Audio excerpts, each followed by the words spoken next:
Forgotten Foods of 1970s. Appalachia, Maine. Dishes and desserts that outlasted hard times. This is the story of 5 dishes that Appalachian families kept making long after the Great Depression ended. Dishes that turned into genuine regional cuisine rather than staying frozen as memories of hard times. None of these are survival foods stuck in the 1930s. Bakeries got built around them.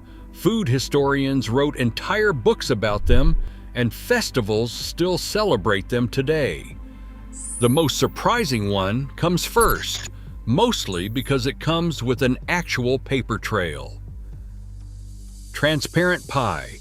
Original Kentucky newspapers were already printing the name transparent pie back in the 1890s, which tells you right away this dish predates any single decade of hardship by a wide margin. Sugar, eggs, butter, and cream go into an unbaked pie shell and bake down into something rich, custardy, and just barely golden on top. Farm kitchens in the northern Kentucky River region likely started it, building the pie from whatever was already sitting in the pantry rather than anything imported or special. Here's where the story picks up momentum. A bakery called McGee's opened in Maysville, Kentucky, back in the 1930s, and McGee's is really the reason most people today have ever heard of transparent pie at all. Head baker Greg Higgins put the appeal simply. It's one of the most basic pies that you can make in terms of the ingredients. You just have a pie shell with that liquid filling that you pour off and bake off. McGee's has since opened a second location in Lexington, and Higgins says the shop sees a genuine rush of customers every Thanksgiving, driven largely by Lexington residents with Maysville roots who grew up eating this pie at home.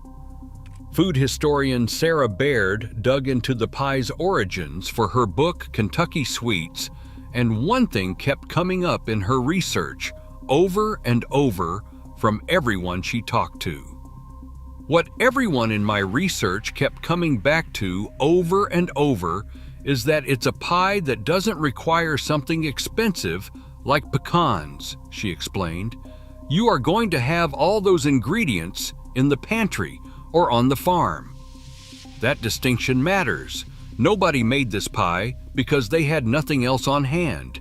It became a source of regional pride precisely because it turned ordinary farm ingredients into something worth naming, worth building a bakery around, and worth driving out of your way for decades later. People really have driven out of their way for it too. Actor George Clooney grew up just down the road in Augusta, Kentucky, and he's known to make the trip to Maysville specifically for transparent tarts, reportedly bringing them along to share on movie sets. Even the pie's history holds on to a genuine mystery. Sarah Baird admits the exact origin of the transparent name remains unclear even after real digging into it, and nobody's entirely sure why this particular custard pie ended up with that particular word attached to it. One more layer belongs in this story. Food historian Dan Wohlert has pushed back on the popular idea that Kentucky sweets like transparent pie count as Depression-era desperation food. Their roots, he argues, likely reach back much further into antebellum Kentucky kitchens, where enslaved black cooks did the actual work of creating and perfecting these dishes, while white households took the credit for serving them. Those cooks, in Wohlert's own words, remain nameless in most of the historical record, a detail worth sitting with. A dish's popular origin story and its real origin story aren't always the same thing. A bakery in Maysville is one kind of story. A jar in a crock is a completely different one, and that's where we're headed next. Chow-Chow, and pickled beans and corn.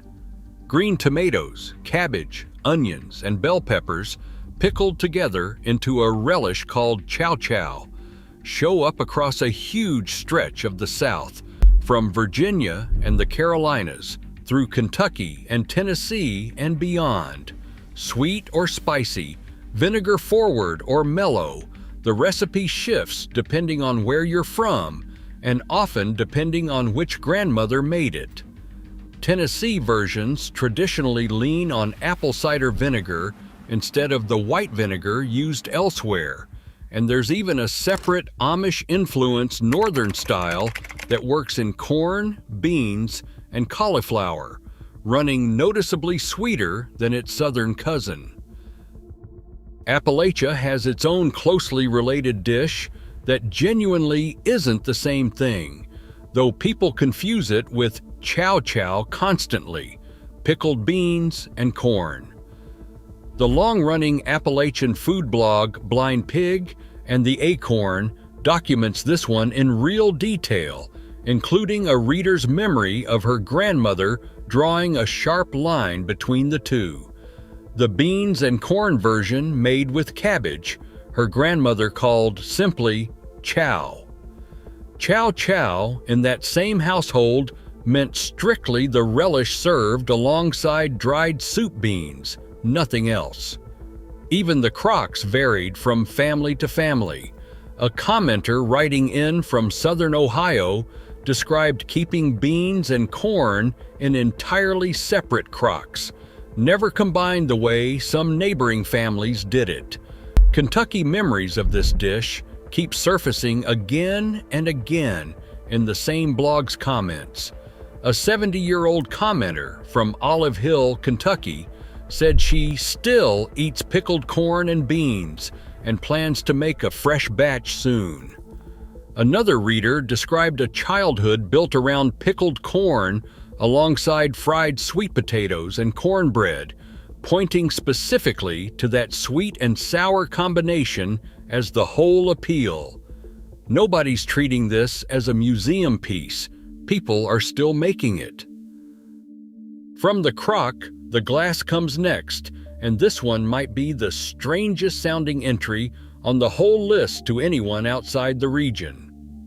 Cornbread and milk crumbled cornbread, dropped into a glass, milk poured straight over the top, eaten with a spoon like cereal. If that sounds unusual, you probably didn't grow up with it. If you did grow up with it, you almost certainly have strong opinions about exactly how it's supposed to be done. Where the dish actually started, nobody knows for certain. Some food writers point to it as a way of stretching a food shortage.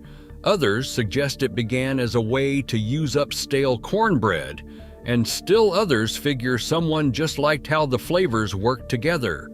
What is clear is that it never stayed confined to one generation. Readers on Blind Pig and the Acorn describe plenty of household variation. Some families stirred in diced onion. One man remembered his grandfather skipping the milk entirely for cornbread and molasses as a nightly dessert, and another household called their version cracklin' cornbread and milk, eating it as a full supper for a family of 5, winter and summer.